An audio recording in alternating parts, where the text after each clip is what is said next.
Jesus Cristo mudou meu viver.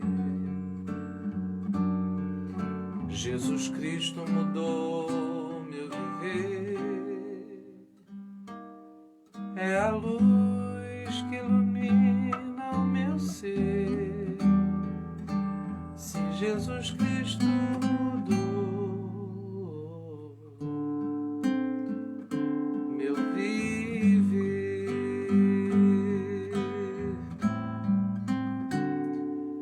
Diferente hoje é o meu coração.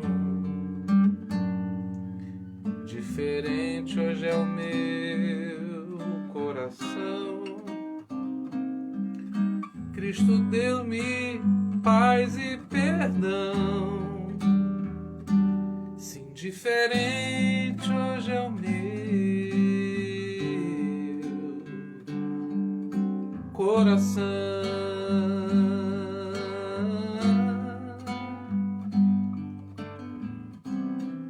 O amor só conheci em canções que falavam de ilusões, mas agora é diferente. Isso eu falo a toda a gente, pois Cristo deu-me o seu amor.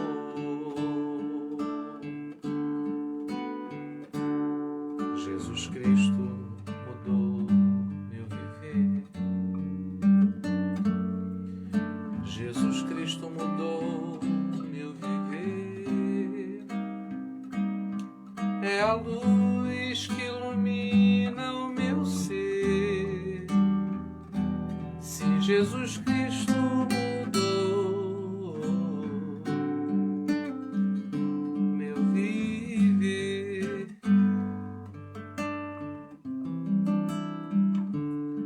Diferente hoje é o meu coração. Diferente hoje é o meu coração. Cristo deu-me paz e perdão. Sim, diferente hoje é o meu coração.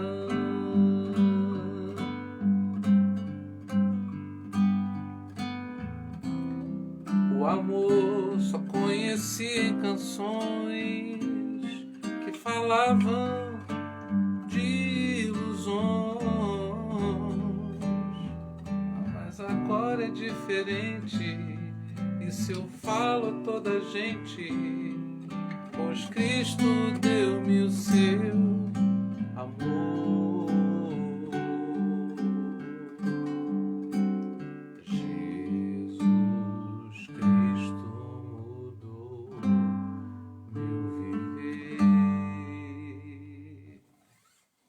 Bom dia mais uma vez, paz do Senhor para os irmãos.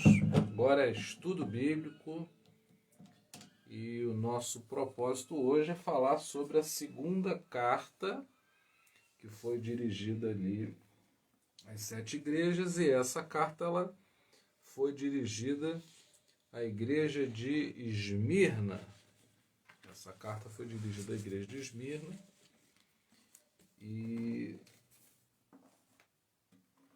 ela tem informações que vão nos ajudar a refletirmos sobre sermos igreja hoje. Então, a gente não está apenas apanhando aqui um conhecimento histórico, não é? Há quem situe as 7 igrejas na tradição da igreja desde a igreja primitiva. Isso é importante também, porque a tradição ela mostra a nossa origem, não é? O que nos fundamenta enquanto cristãos, mas o propósito nosso aqui, apenas por uma questão de escolha, é a gente trazer uma reflexão que nos ajude hoje a situarmos a nossa fé para ver se a gente está agradando, se estamos de acordo com o Senhor ou não.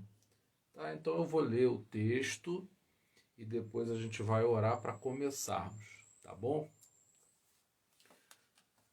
Bom, capítulo 2, o verso 8, eu vou ler até o verso 11, que é a porção que vai nos falar sobre a segunda carta, tá bom? E ao anjo da igreja que está em Esmirna, escreve: isto diz o primeiro e o último que foi morto e reviveu. Eu sei as tuas obras, e tribulação e pobreza, mas tu és rico. E a blasfêmia dos que se dizem judeus e não o são, mas são a sinagoga de Satanás. Nada temais das coisas que hás de padecer. Eis que o diabo lançará alguns de vós na prisão, para que sejais tentados, e tereis uma tribulação de 10 dias. Ser fiel até a morte, dar-te-ei a coroa da vida. Quem tem ouvidos, ouça o que o Espírito diz às igrejas. O que vencer não receberá o dano da segunda morte. Palavra do Senhor. Pai, nos ajuda. Nessa manhã, o desejo do nosso coração é aprendermos a Tua palavra, que o Espírito Santo seja o professor, o ensinador, que a sã doutrina encontre o nosso coração aberto, desocupado de tudo aquilo que não glorifica o Teu santo nome, e possa edificar-nos, construir-nos, reconstruir-nos, renovar-nos. Nós estejamos com o nosso coração fervoroso em Ti, Senhor, e assim sejamos firmes e avancemos para o alvo que é o Senhor Jesus. Essa é a nossa oração, Pai, nessa manhã, no nome de Jesus. Amém. Meus irmãos, muito bem. Não podemos perder de vista que o Apocalipse é a revelação de Jesus Cristo. Isso é o suficiente para que a gente não se perca. Se o nosso foco for esse, o Espírito Santo vai estar sempre nos mostrando, nos encaminhando para cumprirmos esse propósito. Eu quero voltar aqui à questão do anjo da igreja. A cada carta dirigida a uma igreja, nós vemos essa expressão. A gente lê que foi ao anjo da igreja. Muita gente tem problema com essa expressão, porque quando alguém localiza o anjo da igreja como sendo, identifica o anjo da igreja como sendo o pastor, tem muita gente que tem problema com isso. O que é um anjo? O anjo, segundo a Bíblia, é um mensageiro. Não é? Até mesmo o significado da palavra anjo tem a ver com mensagem, alguém que é portador de uma mensagem. Então, muitas vezes a gente quer atribuir algo muito especial ao anjo. Ó, está ficando calor já. Aos pouquinhos vai melhorando. E esse é o grande problema. A natureza da mensagem que é pregada, quando se trata de uma mensagem de Deus, é uma mensagem que vem do céu. Então, apenas para que a gente identifique que o pastor ou aquele que estiver entregando a mensagem deve compreender, deve ter consciência de que é uma mensagem celestial. E eu volto a dizer que o pastor não é uma pessoa mais capaz do que outras pessoas. É apenas alguém que foi designado para aquela função. Então, qual é a função? Retransmitir a mensagem. Então, ele está... E por que Apocalipse, né, Jesus está dirigindo aqui a palavra ao anjo da igreja? Por quê? No tempo da perseguição, era necessário que alguém decodificasse aquela mensagem cifrada para que as pessoas pudessem compreender. Por que é assim? Porque se fosse diferente, a linguagem iria selecionar as pessoas que iriam poder compreender. Então, o papel do mensageiro é tornar a mensagem clara para quem lê. Não é? A Bíblia até diz mesmo em Marcos que Jesus ele falava de acordo com a capacidade dos ouvintes.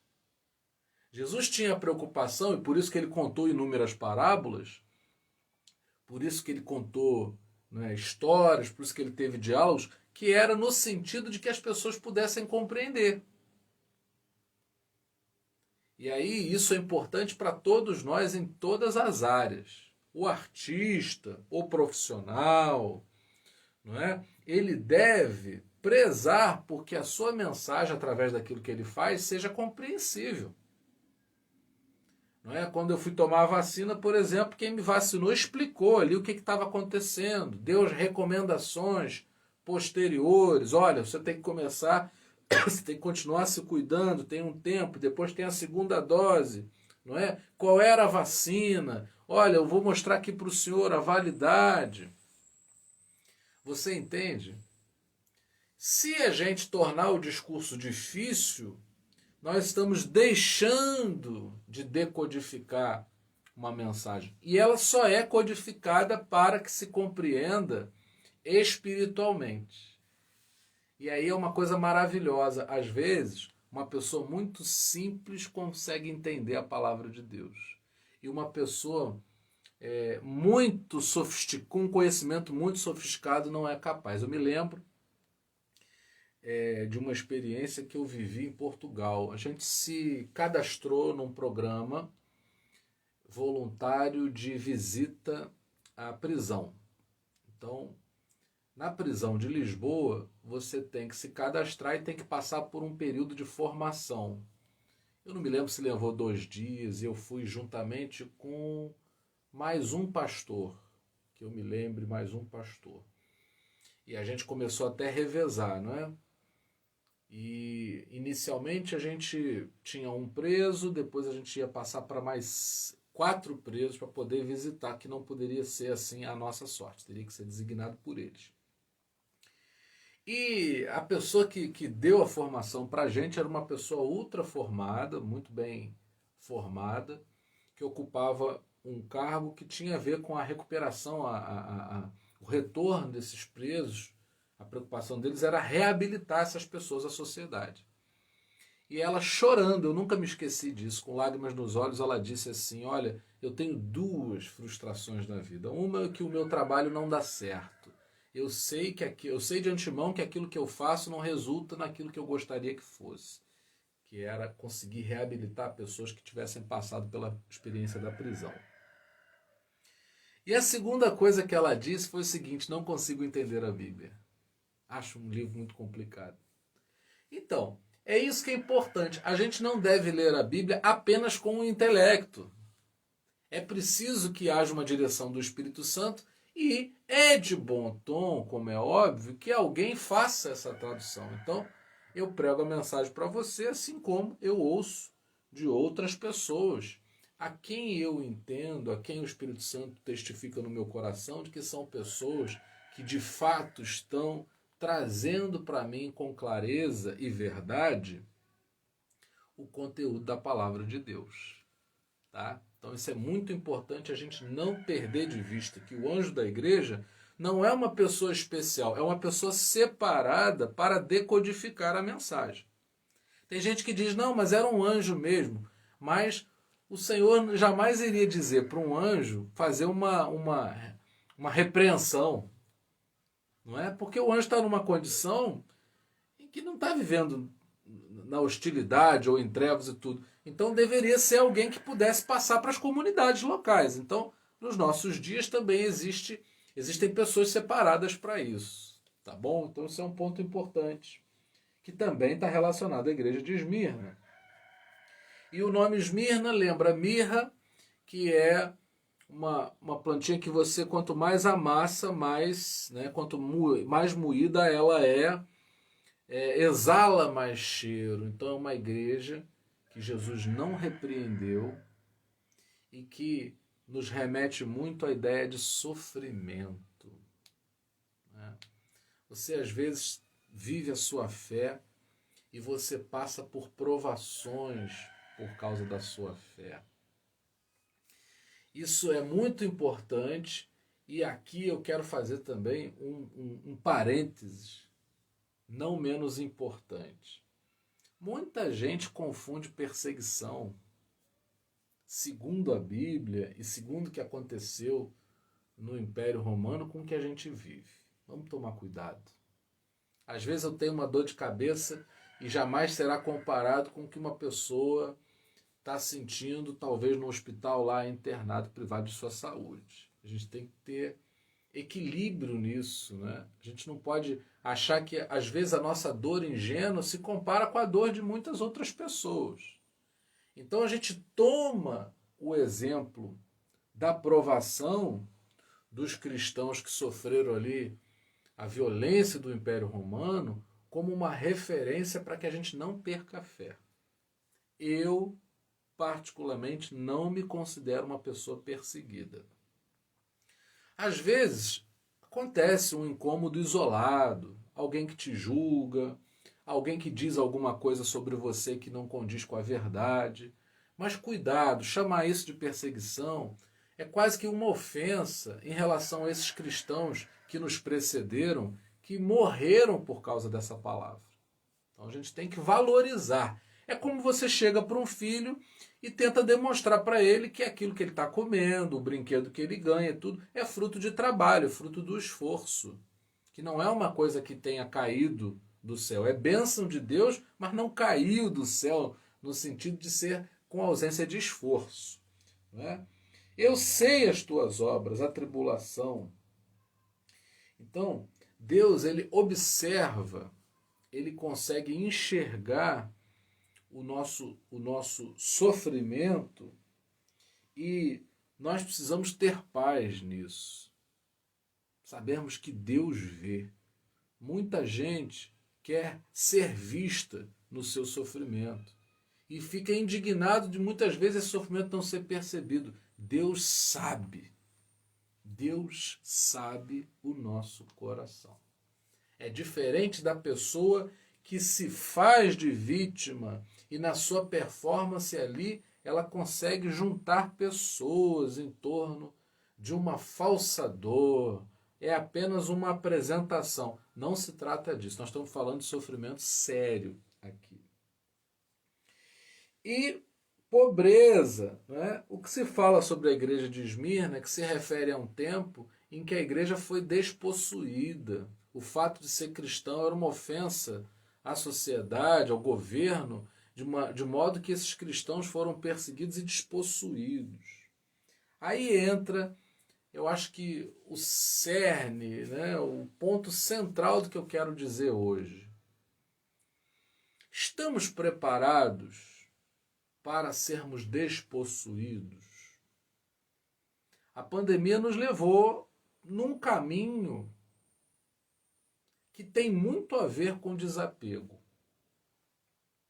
Será que a gente só sabe ser crente se sentar no banco de uma igreja, diante, não é, de um altar, com um púlpito e alguém pregar? É um desafio para nós. Aliás, uma boa reflexão para ser feita, tomando por base aqui essa reflexão sobre a igreja de Esmirna. Eu sou uma pessoa desapegada se me tirarem alguma coisa, seja o que for. A minha fé é abalada. Isso é uma coisa que é importante para Deus. E eu acho interessante que, ao mesmo tempo que Jesus analisa, ele vê a pobreza dessa igreja, ele declara: mas tu és rico. Aqui também eu me detenho e eu acho maravilhoso que pobreza e riqueza são coisas muito relativas. Muito relativas. Existem pessoas que confundem a riqueza com recursos. O problema é que muitas vezes você tem um recurso, mas você não tem a riqueza esperada através daquele recurso. Existe a mesa farta com hortaliça e existe a mesa pobre com a carne com o corte mais nobre. Provérbios chega a dizer isso, não é? Mais vale o prato de hortaliça com amor do que uma casa onde há carne e há ódio. Se você estiver num almoço com a sua família e vocês começarem a brigar entre si, acabou o almoço. Pode ser no restaurante mais sofisticado. Ele terá perdido o seu valor. Se você estiver comendo simples, né? Aquele angu com carne moída, e todo mundo estiver bem, comunhão com Deus, sorriso no rosto, gratidão ao Senhor pela provisão, pelo alimento, pronto. É uma mesa rica e farta. Então aqui eu quero destacar isso. Essa pobreza vista por Jesus era uma pobreza que estava identificando a ação violenta de Roma sobre os cristãos. Porém, Jesus não deixou de mandar um recado através do anjo da igreja. Vocês são ricos. Você pode não ter algumas coisas, podem ter tirado de você algumas coisas, até mesmo por ocasião da pandemia você pode ter perdido coisas, mas você é rico. Não podemos nos basear somente naquilo que temos na nossa conta bancária. Porque se a gente depender disso, basta vir um vento que sacuda, que seremos sacudidos também ao nível da nossa fé. Sua fé, sua alegria em Deus, sua força não reside nisso. A sua força, ela reside no Senhor. E isso, eu sei que você já sabe, mas é uma coisa que a gente tem que treinar. Treinar. Porque no dia que eu não tomo café de manhã, por qualquer motivo, eu fico irritado. É um sinal pequeno, mas que revela que quando tiram alguma coisa de mim que eu acho que faz falta, isso sacode a maneira como eu vivo. Nós precisamos olhar para dentro de nós e declararmos para a nossa alma: não vamos morrer porque ficamos sem isso ou sem aquilo. A nossa fé deve consistir no Senhor e precisamos treinar isso cada vez mais. Tem gente que se detém nas perdas, assim como existem pessoas que têm tanta fé em Deus que elas se detêm nessa fonte. Perdeu alguma coisa, foi tirado alguma coisa. Tudo bem, a gente faz o que for necessário para recuperar, mas sem perder a nossa fé, que é estarmos nessa fonte. E quando Jesus está falando isso aqui, ele está falando para pessoas que perderam muito mais do que o que nós temos perdido ou possamos vir a perder. Isso precisa mexer conosco. Deus vê aquilo que tiram de nós, aquilo que roubam injustamente de nós, mas Ele também não deixa de testificar através do seu Espírito Santo de que somos ricos e que aquilo não vai nos fazer perder absolutamente nada no plano espiritual. Por isso, voltamos à questão do anjo da igreja. A mensagem é uma mensagem espiritual. E essa mensagem, ao ser decodificada, ela deve esclarecer para as pessoas que o que tiraram delas não tem a ver com a verdadeira riqueza que elas possuem. Tem como seu domingo ser ruim ouvindo isso? Sabedor que podem tentar tirar alguma coisa de você, que não vai roubar aquilo que você realmente tem? Pelo menos a mim aquece muito o coração e eu queria muito que você sentisse isso também. Não estamos pregando aqui que você deve fazer voto de pobreza. Não é isso. Mas caso você perca, alguém tire alguma coisa de você, isso não tem o direito de roubar a sua paz, a sua verdadeira riqueza. Quanto mais a gente pensar nisso, mais a gente vai conseguir se adaptar às situações da vida. Não é? Um dia de sol, né, um dia lindo, mas um dia de chuva também pode ser um dia de reflexão, pode ser um dia de outras experiências. Assim, eu estou citando coisas pequenas, mas das coisas menores, dos pormenores, as coisas maiores e essenciais, precisamos ter essa consciência. Por isso é que eu preparei você de que as 7 cartas às igrejas, elas vão mostrar consciências e como Deus lê, como Deus interpreta tais consciências. Então, no caso aí de Esmirna, é uma igreja que não foi repreendida, porque ela não passou pela experiência do apego. No desapego dela, ela revelou a verdadeira riqueza. E quer que eu seja sincero com você? Quando eu perco algo e bate a irritação, bate talvez a raiva, a decepção, eu meço a minha fé.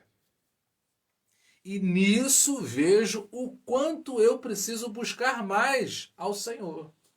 Não vou mentir para você. Não vou mentir para você. Se eu for destituído de alguma coisa que eu tenha, eu vou sentir.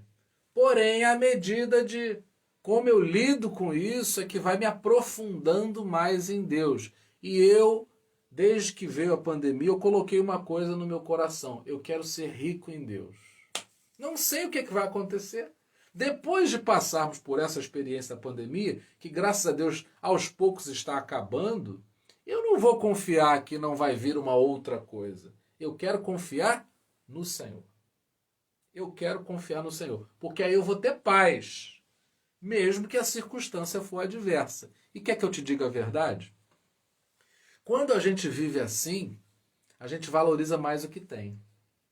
Não é só não perder a fé ao se ver despossuído. É ao possuir ser muito grato a Deus. A cadeira que você sente, a água que sai da torneira que lava as tuas mãos, o calçado que cobre e protege os teus pés. Coisa simples. Outro dia eu colhei uma sandália.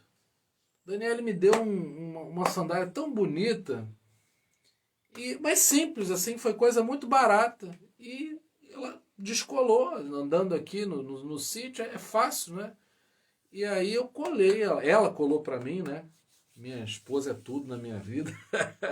Ela colou para mim e eu estou usando. Não é sinal de apego, aí é sinal de valorizarmos as coisas. Porque não é porque temos que ser desapegados que também deveremos ser displicentes e responsáveis em relação às coisas. Pelo contrário, temos que valorizar. Agora, se for tirado de nós por qualquer motivo, a nossa fé não pode ser abalada.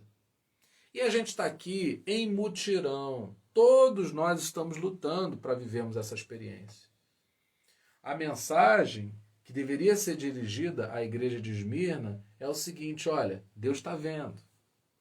Vocês são ricos em Deus. E essa lembrança, né? Eu estava conversando com a Daniela hoje de manhã sobre isso. As pessoas são muito negativas. Naquilo que elas dizem, elas não falam como pessoas que tenham fé. Porque quem fala segundo a fé, fala com esperança. A fé não nos leva à alienação nem à irresponsabilidade. Mas a gente acredita. A gente coloca ânimo naquilo que está fazendo. Agora existem pessoas, né? Outro dia eu estava ouvindo meu pai conversar com um advogado que estava cuidando de uma causa. E meu pai falou: olha, eu queria que o senhor checasse essa informação, possivelmente vai ter alguma coisa aí. E ele falou assim: ah, eu não espero nada. E eu ouvi a conversa, tomei a liberdade de dizer para o meu pai: mas que advogado desmotivado? Ele que abandone o caso, então? Imagina que eu sou seu advogado, pego o seu caso e digo que não acredito. Se eu não acredito, por que eu estou me deixando constituir seu advogado? Eu preciso dar esperança a você. Olha, é difícil, é complicado, mas nós vamos conseguir. Nós estamos tentando. E eu fico vendo que em qualquer escala, do maior ao menor, não é? A gente vê essa negatividade, essa fraqueza, não é? E aí Esmirna passa a ser um símbolo para nós de resistência, porque se tratam de pessoas que foram moídas pelo império, moídas, mas suportaram. Você vai suportar também.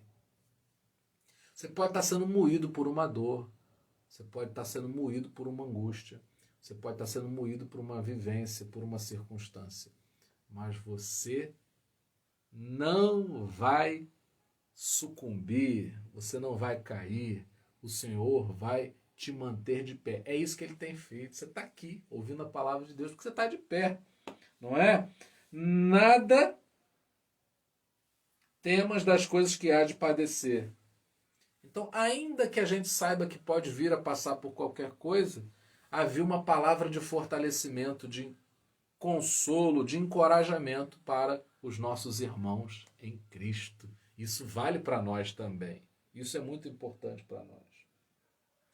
Agora, uma coisa aqui muito perigosa, ele destaca a blasfêmia dos que se dizem judeus e não são, mas são sinagoga de Satanás.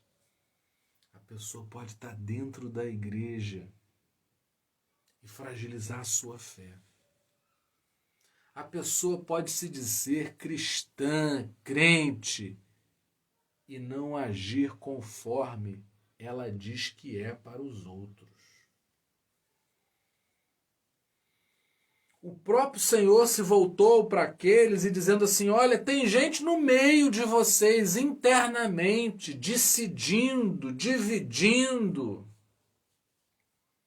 blasfemando. Você tem que estar muito firme em Deus, porque às vezes até a pessoa que diz que é seu irmão em Cristo, ele fala coisas, ele te julga, ele aponta o dedo contra você. Cuidado, não faça isso na vida de ninguém e também não permita ver a sua fé abalada por isso. Cuidado. Tome cuidado. Jesus viu o sofrimento, enquanto tem pessoas que julgam teu sofrimento. É muito diferente.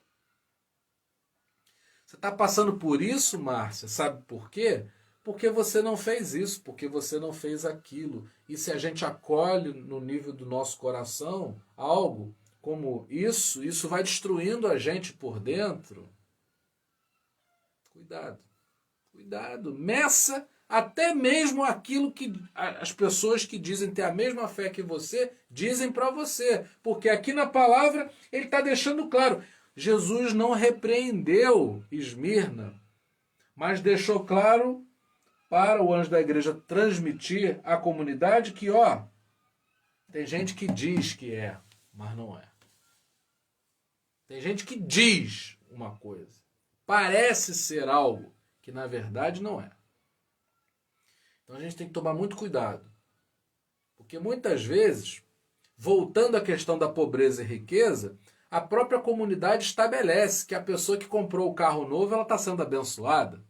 Sei lá se é com dinheiro ilícito. Ao mesmo tempo, ela pensa que uma pessoa que está passando por um aperto financeiro é uma pessoa que espiritualmente é fraca. Se estivesse aí, buscando ao Senhor com a cara no pó, cuidado. Jesus deixou isso claro. A vigilância que os de Esmirna, os nossos irmãos de Esmirna deveriam ter. É o mesmo cuidado que eu e você devemos ter. Olha aí a consciência pura do Evangelho querendo brotar na nossa vida. Então é necessário que a gente tenha esse cuidado. Às vezes pessoas chegadas que dizem que te amam vão emitir opiniões, vão falar coisas que blasfemam contra aquilo que Deus está fazendo na sua vida. E aqui, eu disse a você que Apocalipse faz referência a toda a Bíblia, não é? Aqui, por exemplo, eu me lembro de Jó. Os amigos de Jó podem ser classificados exatamente como esses que blasfemam, se dizendo judeus. Os amigos de Jó, eles queriam atribuir algum erro moral à vida de Jó que justificasse o sofrimento que ele estava passando. E no final da história a gente vê que não é nada disso. Não é nada disso. Deus não estava punindo Jó. Era uma provação. E olha, deixa eu dizer algo para você, na provação, tua fé se revela. A que você tem ou a que você não tem. A que você diz ter ou aquela que você pensa que tem e na verdade não tem. Nos deixemos ser provados, não tenhamos medo da provação. Agora, no momento em que se revelar, bom, é um ponto. E é uma coisa que a gente fala muito na terapia de Cristo. A tua irritação, a maneira como você reage, a maneira como você lida com as situações que te acontecem, elas vão mostrar, elas vão gritar a sua verdade. Ah, fulano é muito bom, mas se falar disso, desse assunto, ele se perde completamente. É bom e oportuno que a gente diga isso. Cuidado. Pessoas que deixam de falar com outras por causa de política. Pessoas que emitem comentários contra outras por causa disso ou daquilo. Olha, tenhamos equilíbrio. Tenhamos equilíbrio. Não é? O voto, uma posição política, ela não deve resumir quem a pessoa é. Sabe por quê? Nenhum político resume o que eu sou. Não, eu não dou isso para ninguém. Eu posso entender que um me representa um pouco mais que outro, mas nunca nenhum político vai resumir aquilo que eu sou. De maneira nenhuma. Nem para um lado, nem para o outro. E a gente está vendo muita gente apaixonada, não é? Falando coisas odiosas. Ontem mesmo estava conversando com um casal, eles dizendo fulano não fala mais com ciclano. Por quê? Por causa de política? Não. E outra coisa, tem gente que quando começa a conversar sobre esse assunto, a pessoa se sente ofendida. Não. Nós temos que ter facilidade, e aí eu já vivi na Europa, eu posso dizer isso, as pessoas têm muito mais facilidade de conversar sobre o país do que simplesmente destilar ódio umas contra as outras. Não, a gente tem que suportar algumas coisas, mas tomar muito cuidado também com os falsos judeus. A igreja do Senhor, não se espera dela que ela tome partido no sentido de se sentir representada por um ou por outro. Ela sempre deve deixar as pessoas livres, sequestrar consciências para qualquer lado que seja, segundo qualquer ideologia, é pecar diante de Deus, porque essa liberdade, ela marca a nossa fé em Jesus. Jesus, ele nos conquistou para a liberdade, foi para a liberdade que Jesus Cristo nos libertou, assim diz a palavra, e a graça é algo que eu posso não aceitar se eu não quiser. Não é algo imposto. Como é que eu vou impor às pessoas que pensem dessa ou daquela forma? E muitas vezes a gente persegue e não percebe que está perseguindo. Muitas vezes a gente é perseguido por um motivo que não tem nada a ver com o Evangelho. A Ariadne está dizendo, nosso partido é o Evangelho. O Evangelho é a superação de tudo. Entende? A política é um espectro assim, pequeno de algumas coisas que vão ter algumas linhas que vão passar pelo Evangelho, mas o Evangelho é muito maior do que tudo isso. Não é? Então, por exemplo, se uma pessoa criticar a minha fé, não é por causa disso que ela está me perseguindo, eu não tenho que me sentir perseguido, porque perseguição é isso aqui, ó, tirar a vida das pessoas, queimar as pessoas vivas para fazer espetáculos. Não é? Esmirna era um lugar que tinha os Jogos Olímpicos, e aí as pessoas todas ali muito mergulhadas nessa ideia de ganhar alguma coisa nessa terra. E quando o anjo da igreja está sendo presenteado com uma mensagem que diz o seguinte, a coroa não é aqui. O que vencer não receberá o dano da segunda morte. Porque todos os atletas que foram campeões um dia perderam suas vidas. Mas esse atleta aqui de Cristo, ele não vai receber o dano da segunda morte. Ou seja, ele vai ganhar o prêmio da eternidade. Então isso é muito importante, não é? Eis que o diabo lançará algum de vós na prisão para que sejais tentados. Às vezes a gente se sente preso. Aqui, obviamente, é uma situação muito mais complicada, mas às vezes a gente se sente preso. E é uma tentação a gente achar que aquela prisão é para a gente mudar de opinião. Não, calma, calma, vamos pôr em ordem as coisas. Vai passar o tempo, aí vão se abrir horizontes. A gente tem que ter esperança, não é? Tereis uma tribulação de 10 dias. O 10 aqui está falando de um período. E é interessante que nós tivemos Domiciano, o imperador Domiciano, durante 10 anos, que perseguiu ferozmente a igreja, assim como a gente teve um período de perseguição, que é a chamada Era dos Mártires, em que nós tivemos 10 imperadores. Então, até historicamente, há um testificar profético do que o texto está falando. Não é? Mas passou. São ruínas. Passou. Então, quando a gente passar por uma provação, não significa que a gente tenha que ceder nesse sentido, mas é guardarmos no nosso coração aquilo que a gente acredita, não é? Aquilo que a gente vive. Não adianta eu me meter na vida dos outros, no que a televisão publica. E se na minha casa eu não vivo bem?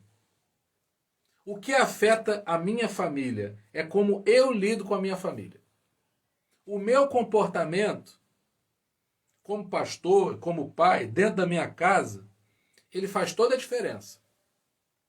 Porque se eu disser para as minhas filhas, né, para o meu filho, para os nossos filhos, é tanto filho que é homem, né? Se eu disser para os meus filhos que eles não podem fazer isso ou não podem fazer aquilo, eles olharão para a minha vida para ver se eu estou falando algo que eu faço ou estou falando algo que eu não faço. Adiantaria eu chegar para um filho meu e dizer assim, olha, você não pode fazer isso se eu fizesse? Errado. E tem pai que ainda diz assim, eu não quero que você viva a mesma coisa. Não, eu tenho que dar o exemplo. Isso é muito importante.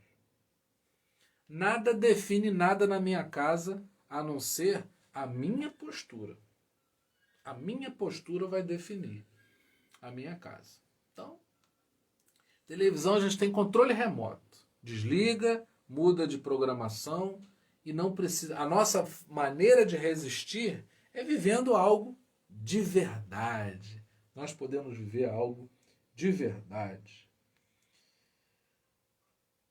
Ser fiel até a morte dar-te-ia a coroa da vida. Então, assim como o atleta ele se esmera para participar de uma competição e ser vencedor nela, a gente também se esmera. E no que a gente deve se esmerar? Em passarmos o que for necessário para que a gente chegue onde a gente quer chegar. E o nosso alvo é, o que eu falei no início? A revelação de Jesus Cristo. Então a gente corre, a gente batalha, e qual é o nosso objetivo com tudo isso? É andarmos na presença do Senhor Jesus. Faça isso você, faça isso com a sua família, no seu casamento, na sua maneira de trabalhar, e pronto. E pronto. Essa é a sua maneira de protestar. É com a sua vida em dia diante do altar do Senhor, né? Testemunhando, não é? Não entra em discussão que não tenha fundamento. Não é? É necessário que a gente compreenda qual é a natureza da nossa riqueza. Não fica se comparando com a vida dos outros. Mas fulano roubou e tem isso. E eu trabalho justamente e não consigo. Não, não. A nossa riqueza está no Senhor. A nossa consciência ela tem que ser aprofundada nisso. Edificada nisso. Construída nisso. Quem tem ouvidos, ouça o que o Espírito diz às igrejas. O Espírito Santo quer falar conosco. Quer tocar no nosso coração. Para que a gente se veja, se enxergue ricos em Deus. Não é? A ofensa virá, poderá até vir a perseguição, mas nunca abalando essa fé que, assim como os nossos irmãos mártires que deram a vida pelo Evangelho tiveram, assim como nós também podemos e devemos ter. Eles foram moídos. Mas quanto mais moídos, mais exalaram o cheiro de Cristo. Você, quanto mais moído for, mais você vai exalar o cheiro de Cristo. Poxa, mas eu falei isso, eu pensei que a Adelaide ela ia... Não, ela revelou algo diferente, que eu não esperava. O Adilson, poxa, mas eu fiz isso com ele, eu pensei que ele ia ter uma outra reação. Não, ele reagiu com o Evangelho. A nossa resposta é o Evangelho, sempre. E se você dissesse, mas você está sendo ingênuo, eu vou chamar os mártires de ingênuos? Eu vou chamar de ingênuos aqueles que deram a vida calados para que a mensagem chegue. Porque é o seguinte, o grão de trigo caiu na terra. Homens e mulheres morreram por causa do Evangelho, mas a mensagem chegou até nós. Podem até tentar conter o mensageiro, mas a mensagem vai chegar, sabe por quê? Porque ela vem do Senhor. E ninguém vai nos impedir, ninguém vai nos separar do amor de Cristo. Simples, mas eu tenho certeza que isso é poderoso. Eu queria terminar orando, crendo que o Senhor vai fortalecer em nós essa palavra, que você já tem. Não estou falando algo que você não saiba, mas é apenas para que isso seja reforçado em nós. Pai, colocamos a nossa vida, que sejamos fiéis, que sejamos observados, identificados por Ti, assim como os nossos irmãos de Esmirna. Ó Senhor, ainda que as circunstâncias venham moer a nossa vida, que possamos exalar o bom cheiro de Cristo. Que não sejamos tomados por Ti como falsos judeus, no sentido de ter apenas religião e não ter fé em Jesus genuinamente. Senhor, que nós não sejamos pessoas confusas, mas esclarecidas de quem é o Senhor Jesus. Que nós não venhamos tumultuar a vida de ninguém, mas por onde passemos chegue o Teu amor. Chegue a notícia de que há um povo fiel que crê em Ti e que vive essa fé. Ó Senhor, que a nossa riqueza jamais estejam nas coisas que possam roubar de nós, mas a nossa riqueza esteja sempre no Senhor. Ó Pai, que não fiquemos apegados a absolutamente nada, a não ser ao Teu amor, do qual ninguém poderá nos separar. Essa é a nossa oração, Pai, nessa manhã, nesse domingo, no nome de Jesus. Amém. Que a graça maravilhosa do nosso Senhor e Salvador Jesus Cristo, que o amor incomparável de Deus, o nosso eterno Pai, e que as doces consolações do Espírito Santo sejam com cada um de nós para todo sempre. Amém. Deus abençoe a todos, muito bom estar com vocês, Ernestina, Adilson, Adelaide, querida Ariadne, Marcinha, Lu, Vânia Guida. Deus abençoe meu querido Jorge, Carolina Moraes, Isilda Antunes. Deus abençoe aí todos vocês. Sônia Pina também, eu vi por aí também. Deus abençoe a todos vocês, foi muito bom estar aqui. A gente vai continuar nesse espírito de que o Senhor nos fortaleça, nos renove. Eu desejo que você seja muito renovado, muito renovada, fortalecido, fortalecida pelo Senhor. Que a tua casa seja um lugar de muita alegria, de muita bênção, do derramar da unção do Senhor. Nós não somos melhores do que ninguém. Somos tão somente alvos dessa graça que deseja nos acolher e nos encharcar do amor do Senhor. Amo vocês. Quem puder, eu vejo vocês logo mais às 20 no domingo do Espírito Santo. Muito obrigado, que bom estar com você.